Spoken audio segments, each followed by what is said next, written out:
И когато професор Генчев казва, че Левски е бил канонизиран в народната памет, аз искам да задам въпроса: той продължава ли да бъде канонизиран? Трябва ли да се бориме срещу този канон? И какъв Левски ни трябва на нас днеска? Защо ние днеска се връщаме към него? Защо днеска се търси гроба на Левски? Защо се питаме какъв паметник да му построиме? Защо гори искаме да съдиме за него? По-добре да го пресъдиме тук, да действаме с идеала Левски, с честния Левски, с чистия Левски, като такива да действаме, а не да му съдиме гори и паметници.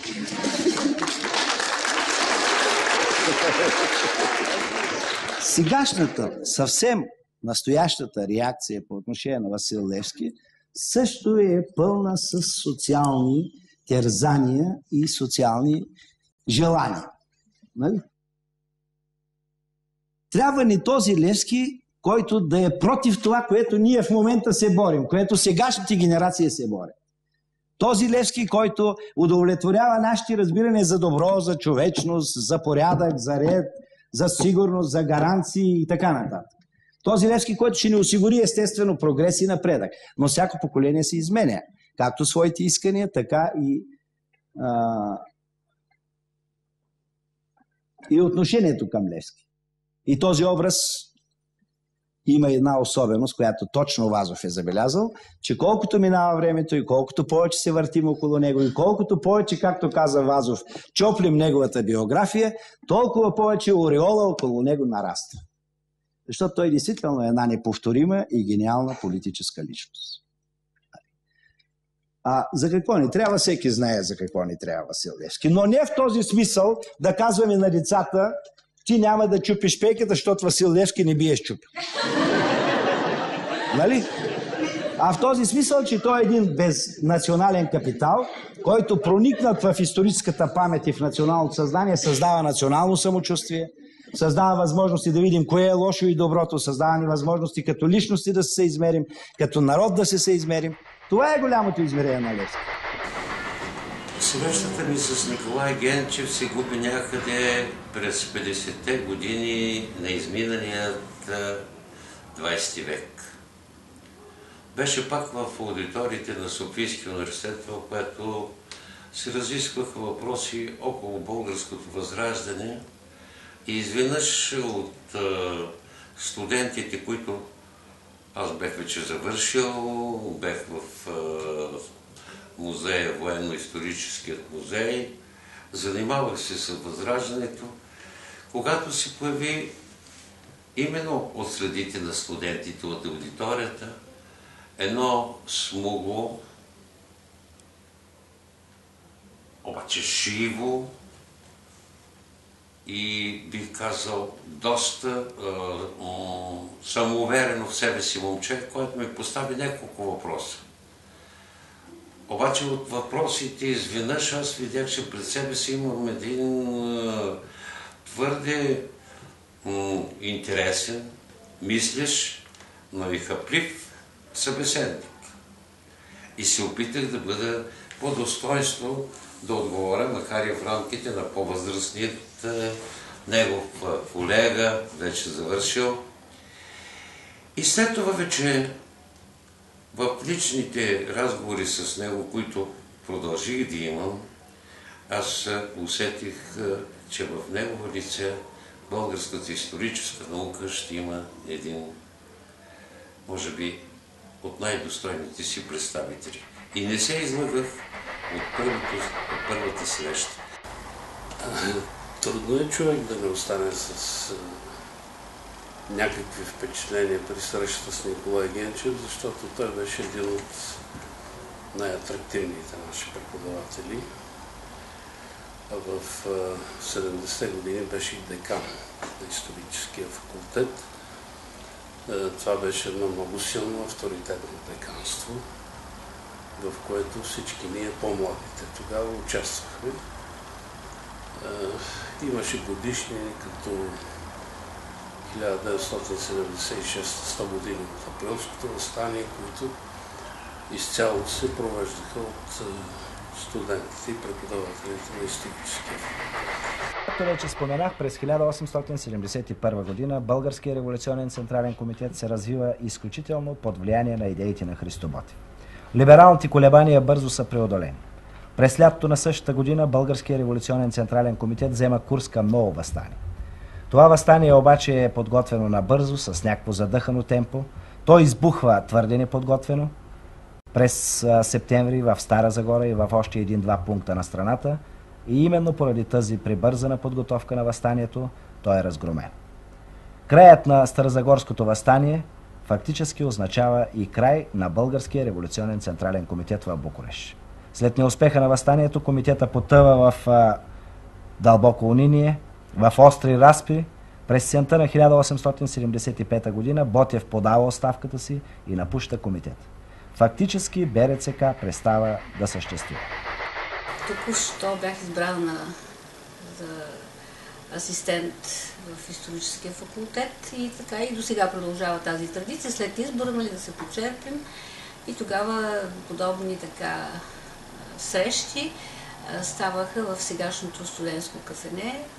Тогава беше преподавателско и си спомням, че той дойде, поздрави ме. И аз бях много изненадана, защото това беше наистина моята първа среща с него и бях много радостна. И след това вече в продължение на годините сме имали различни взаимоотношения с него, така че от тук започна и така нашето добро колегиално приятелство. Първата ми среща с професор Николай Генчев се състоя по време на лекциите, които ние имахме при него във втори курс по българско възраждане. До тогава за мен той беше декана на факултета, който аз лично не познавах и за първи път видях точно лекциите по българско възраждане. И още с първата лекция той някак си грабна всички, които го слушахме, защото по един съвсем различен и много емоционален начин той започна да говори за нашата национална история през епохата на Възраждането. Бих дори казал, че още от първата среща целият ни курс тайно или открито се влюби в професор Николай Генчев и тази особена студентска любов към нашия Бачо Колю, както го наричахме помежду си, остана много трайна като връзка, включително помежду ни. Защото някакси тези, които имахме досега с него, като че се чувствахме от един отбор, за разлика от другите, които нямаха възможност да слушат неговите лекции или да контактуват с него. И от първите лекции във втори курс, през всички следващи години, докато той беше жив, всеки един контакт с него беше много силен като спомен и като възможност да бъдем заедно. Защото за разлика от много други наши преподаватели, професор Генчев умееше по един свой си начин да ни грабва, да ни спечели доверието, да бъде с нас както на лекции, така и в извън аудиторното време, което беше един така особен момент в нашето взаимно общуване. Това е истинското академично общуване, при което всеки един от нас можеше да попива от опита, от силата на мисленето на Бачо Колю в ежедневните контакти, които са много по-различни от тези официални взаимоотношения между студент и преподавател, които по принцип съществуват в условията на академичната атмосфера. Трудно ми е да кажа и изобщо не помня първата си среща с него, защото легендата за Николай Генчев предшестваше конкретната му поява. Като студенти ние чувахме, че има такъв преподавател, някакви негови легендарни реплики, критични към политическият или социален контекст най-общо, се тиражираха и препредаваха, трансформираха се по неузнаваем начин. Общо взето, неговите публични изяви и изказвания бяха вече част от онзи академичен фолклор, разбира се, в много случаи далеч от всяка конкретика, но който говореше много за човека още преди конкретната му поява. Изникват много въпроси, между които два са най-важни. Първият въпрос е защо именно народният избор пада върху Васил Левски, а не върху друга някоя историческа личност, тъй като българската история има личности, ако назовем княз Борис I, Симеон Велики, патриарх Евтимий, Асен II, Паисий Хилендарски, Христо Ботев и така нататък, които имат огромно присъствие в националното минало и оказват изключително въздействие върху историческото развитие и историческата съдба на народа. Но не върху някои от тези или други исторически герои, а именно върху Левски пада народния избор. Следователно, първият отговор, който трябва да потърсим е защо избора се насочва и се спира върху Васил Левски. Избора пада върху Левски, по-моему първо заради това, защото той е най-значителната величина в българската национална история. Човек, който благодарение на своята политическа прозорливост успя да достигне до максималния вариант на българското историческо развитие, да синхронизира този вариант с нуждите на другите народи, в които българите общуват, да синхронизира този вариант с общият прогрес на човечеството. Левски създава такава политическа платформа, която удовлетворява най-пълно потребности на историческата епоха и въобще потребности на българското историческо развитие. Без това да накърнява интересите на българските съседи, без това да противоречи на интересите на европейската цивилизация или на другите народи. Една такава личност, която има ролята на политически гений, на човек прозрял реално бъдещето с оглед на най-доброто, което човечество е създало, може да спре вниманието на народния избор. От тук нататък, разбира се, следват и другите постижения на Левски като историческа личност. Това, че той стана абсолютен идеолог на националната революция, това, че той стана нейн пръв организатор, това, че той стана един народен вожд, какъвто историята на българите не познава. Неща, проистичащи се от неговата политическа гениалност, от неговата политическа прозорливост.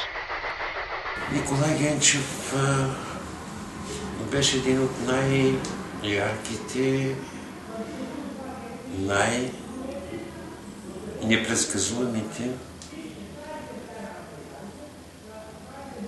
професори или изследователи, когато бехме на научни конференции или на някои от форумите, на които се обсъждаха въпроси от българската и не само от българската история. Неговата оригиналност в подбора на главната мисъл, която трябва да даде, неговата инвенция в обобщението на фактите и на страничните явления, които той ги обхващаше, в езиковото богатство, което имаше, това беше наистина удоволствие. Лично аз се възхищавах от начина, по който той поднасяше твоите тези.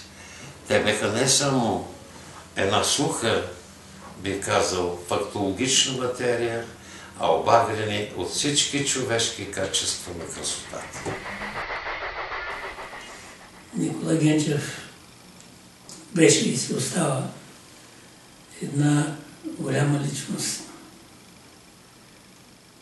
Той беше не само изследовател, учен, историк, но също така и общественик, човек с изострено чувство за справедливост.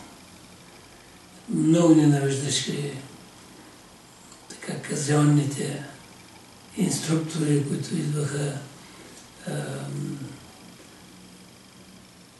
хора, които смятаха, че са много повече, отколкото всъщност бяха. А той ги разбираше от две приказки, може да ги претегли колкото жадат.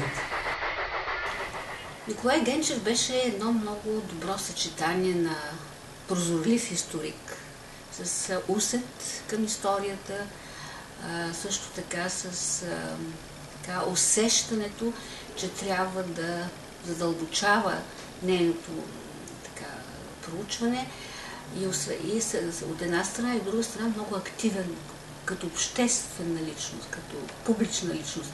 Така че той съчетаваше историкът в себе си и обществено активният, така да се каже, интелектуалец, който винаги предизвикваше размисъл, независимо дали ще бъде в аудитория, на по-отбрана аудитория, дали ще бъде с един по-широк кръг. И всеизвестно, че той беше много добър оратор. И винаги се опитваше да се съобрази с аудиторията, сред която беше.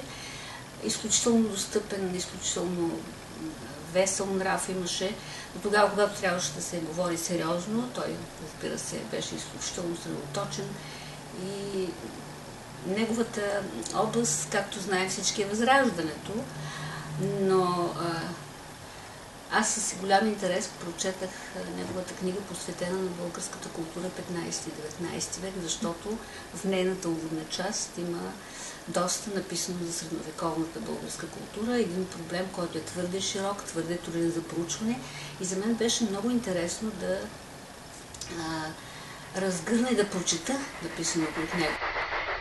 Някак си в своите публикации и изследвания върху българското възраждане, професор Генчев като че ли се умяваше да предизвика тъкмо провокацията, тъкмо да ни накара да се замисляме върху това, което би могло да бъде по-различно от написаното в дебелите книги, в ученикарската книжна въобще. Общо този тип провокации те потикват да търсиш допълнително информация, да четеш повече неща, да търсиш истината, а не само да възприемаш това, което е в черно-бели краски, добре познато. Общо той ни потикваше към осмислене на нюансите, на различните гледни точки и за мен това по времето, когато той преподаваше и се открояваше като изследовател, това беше много важно, това беше по-различно, защото и на помислието винаги те потиква да се вовичкаш, да намериш доказателствата за или против това, което си чул, което е различно от това, което е написано. Няколко години по-късно вече зачестиха нашите срещи. Имаше една пауза, когато той замина като съветник на Бен Бела в Алжир. И като се върна, заварих Николай Генчев вече като нов човек. Допира с чуждата култура, проникването зад желязната завеса го беше променило много. Тъй като преди това той беше така много активен комсомолски функционер. Даже имаше, пред него се откриваше много добра кариера да постигне върхови места в държавната и партийната тогава иерархия, но той се отказа от административната кариера и се посвети на науката, като вече си беше променил доста и възгледите. Бавно започвах да съзнавам, че позицията на определени преподаватели, тяхната реакция и отношение към света няма нищо общо с тази насилническа, външна, принудителна и дисциплинираща воля, вменена в образованието като структура. Че те представляват само себе си, говорят от свое име и от името на нещо високо, идеално, смислено и заслужаващо човек да посвети живота си нему. Така че професор Генчев беше един от тези малцина преподаватели, които говориха от свое име и в поведението им аз разкривах, познавах за себе си кауза, достойна да бъде последвана. Значи аз 80-83 бях преподавател в Мадридския автономен университет. Бачо Колев беше декан и като такъв шеф на делегация на историческия факултет в нашия институт в Мадрид. От сериозната гледна точка, понеже влезе в мой час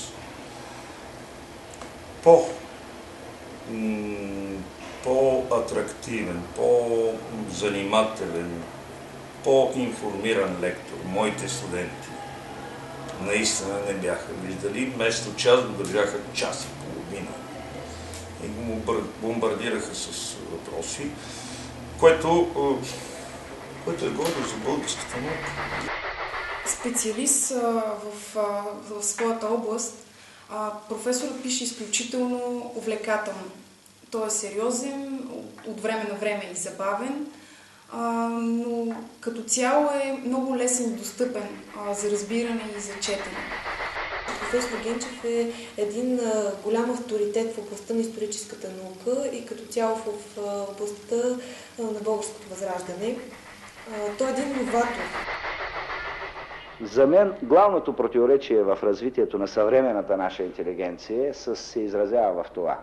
Тя постигна известна степен на еродираност, но тя не можа да постигне пълно уплътняване на своя характер. Това е противоречието между подготовката и характера на интелигенцията. Българската интелигенция в своето развитие не дава достатъчно изрази за реално волево действие, за истински характер, който тя да наложи и да отпечата в целия духовен и материален и обществен живот в нашето съвремие. Това е главното. Тя е много гъвкава, много подвижна, много нагажда се в диплите на съвременните отношения, много съобразителна, много ловка, но тя няма своя характер. И това е главното според мен. Защото ако тя имаше своя характер, примерно, в областта на поезията нямаше да минем през една цяла серия стихови, които са посветени на най-отвратителни явления или които са посветени на ценности, които са съвършено мимолетни. Мисля, че не е нужно да ви давам пример. Всеки може да се досети за какво става дума. Или нямаше да стигнем до времето, когато като влезеш в художествената изложба, има 3 картини нацапани криво-ляво и те гледат стотици очи на вождо. Това не може да бъде интелигенция с характер. Или нямаше да се стигне до там, когато тя дълго и по най-срамежлив начин и по най-обиколните пътища се домогваше към съвременните тенденции в изкуството. И цяла серия още подобни явления показват, че националният характер на българската интелигенция като че ли е съобразен с онова състояние на българската психика, което е предизвикано от твърде превратната и твърде трудна историческа съдба на народа. Защото интелигенцията е неразделна част от народа. Когато написа лекции по българска история, понеже се очакваше, че пак ще проникнат вътре, ще има разни нелицеприятни твърдения, ректора Илчо Димитров, който му е най-близък приятел, беше тогава такава ключова длъжност заемаше и каза, че ще подпише издаването на лекциите, само ако види моя подпис. Той не вярваше много, нали? Аз викам и не исках да бъда цензур и да се бъркам в тая работа, но Илчо казал, че няма да подпише за издаването, докато не види моя подпис. Викам, Колю, съжалявам, ти чакаш подписа, но не мога да се подпише, викам, тук това как се прие. Но той вика, кажи, каквото кажеш, го задраскал. Викам, ти си го задраска и сам, защото го знаеш какво е. И го задраска. Така лекциите излязаха без тая част. А той веднага тръгна да разправя, че съм лицеолиец. Той умееше да създава много непосредствени контакти и понеже имаше едно тънко изострено чувство за хумор, беше приятно да го слушаш и да споделяш каламбури, които той правеше. Шегуваше се еднакво сполучливо с всички. И с политиката, и с ръководните дейци, и с ректорското ръководство, и с наши колеги. И това го правеше винаги един желан компаньон във всяка компания, тъй като умееше да забавлява. И то без да има никаква пошлост или цинизъм в неговите изкази. Българското възраждане. Васил Левски. Само тия две неща да спомена. Изключвам работите по по-съвременната история, от която той принудително беше заставен да се откаже, защото не можеше да лъже. В смисъл, той лъжеше, но не можеше да лъже ачик-ачик. Но само тия две работи да спомена, те са достатъчно доказателство. Даже веднъж го хванаха катаджиите, както злоупотребил. Той ги доведе в къщи, разписан по една книжка в Българското възраждане и нямаше санкции. Те благодарни едно време катаджиите, че тяха да Генчев е уникален и с друго едно нещо. Той беше дисидент и заедно с това партиен секретар. Неща, които просто човешкият ум не ги подбира. Но все пак те имаха своето обяснение. Не го избираха за партиен секретар. Преподавателите, особено по-младото, неговото поколение тогава, защото той беше антисталинист. Това сталинистко мракобесие много го ненавиждаше и то за него се беше идентично с комунизма. Та беше човек, който е смял и като гражданин, и като приятел, който държи на приятелството принципно.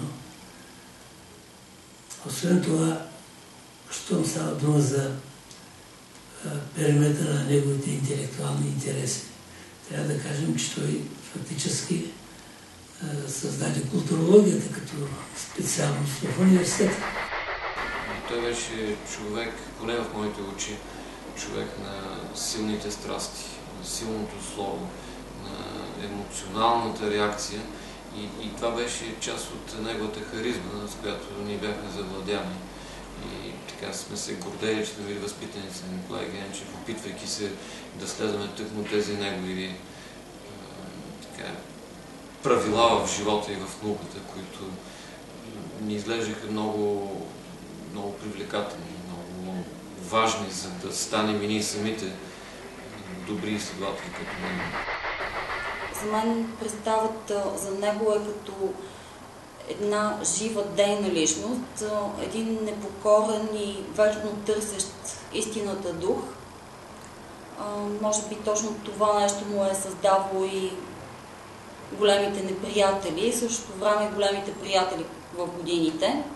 За мен той е един оптимист, защото като всеки такъв той се бори за възтържествуване на истината и вярва в едно по-светло бъдеще на България, което може би след 10 ноември го подтиква и да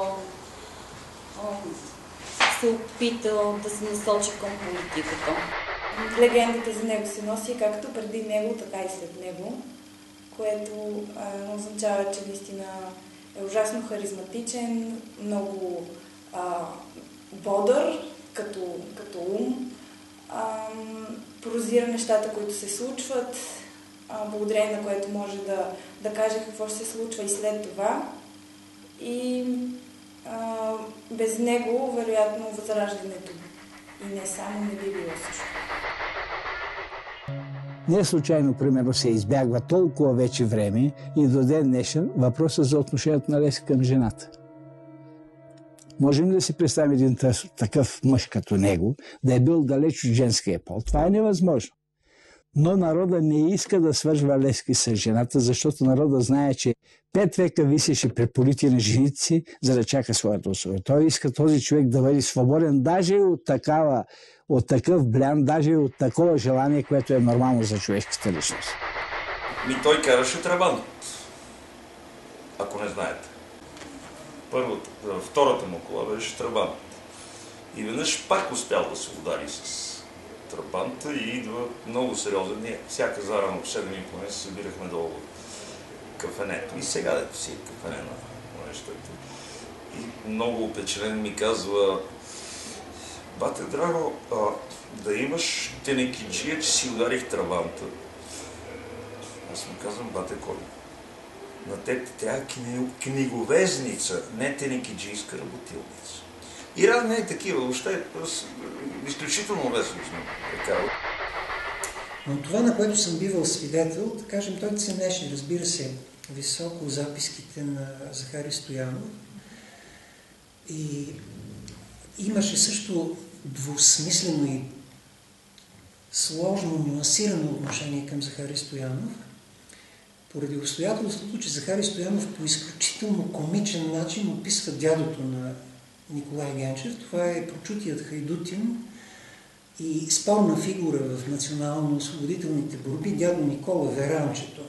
И професор Генчев, винаги когато му споменавах за конфузния момент, когато в ситуацията на бягство след несполучилото Старозагорско въстание през 1875 година, шепата апостоли, спасявайки се от Стара Загора, решават да потърсят убежище при дядо Никола в село Хайнето, днешното Николаево, тъй като преди имали уверенията на този стар ратник на каузата, че той сам можел да мобилизира 200 души българи, а отделно не знам колко турци, само да произнесе една дума. И какво било удивлението му, когато го намерили по долни гащи с син месал на челото да си отспива на хладина, изобщо нямайки никаква идея за революционното напрежение и драмата на потушеното въстание. И професор Генчев казваше, че Захари Стоянов е велик мемуарист, историк, публицист и всичко останало, но само за едно нещо е излъгал в записките, и това е ситуацията с дядо Никола Веранчето. Спомням си 76-та година, целият факултет, преподаватели, студенти, деканско ръководство бяхме в Априлци. Там беше центъра на тържествата за 100 години от Априлското въстание. И вечерта, на вечерята, бяха се събрали местни партийни величия от окръга. И на това място Николай Генчев произнесе една много антируска реч, което смути всички присъстващи партийци. Започнаха да се споглеждат гузно, някои почнаха да напускат банкета и той изведнъж каза: а знаете ли кой е най-големият критик на руския царизъм? Мълчание.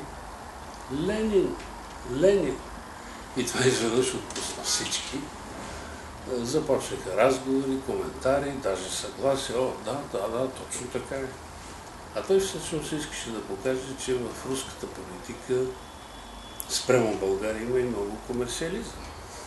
Нещо, което е сега съвършено ясно на всички, които се занимават с история. Че той въвежда и специалността културология не само в Софийския университет, ами и в България. Това е една нова специалност, където се дава нов тип на мислене и още става въпрос за друг тип академичен път.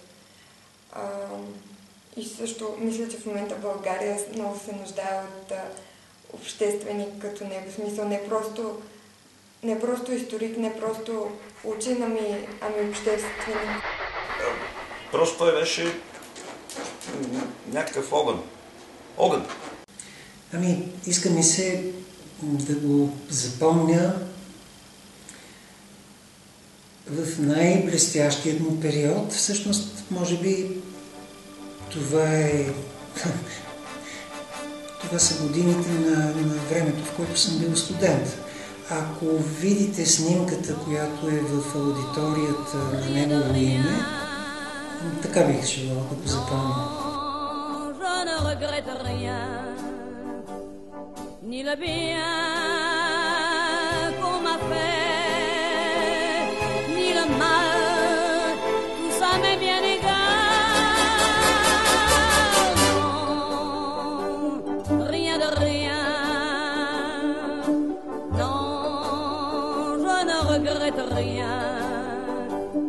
C'est payé, balayé, oublié. Je me fous du passé. Avec mes souvenirs, j'ai allumé le feu. Mes chagrins, mes plaisirs, je n'ai plus besoin de balayer les amours avec leur trémolo, balayé pour toujours, je repars à zéro. Non, rien de rien, non, je ne regrette rien, ni le bien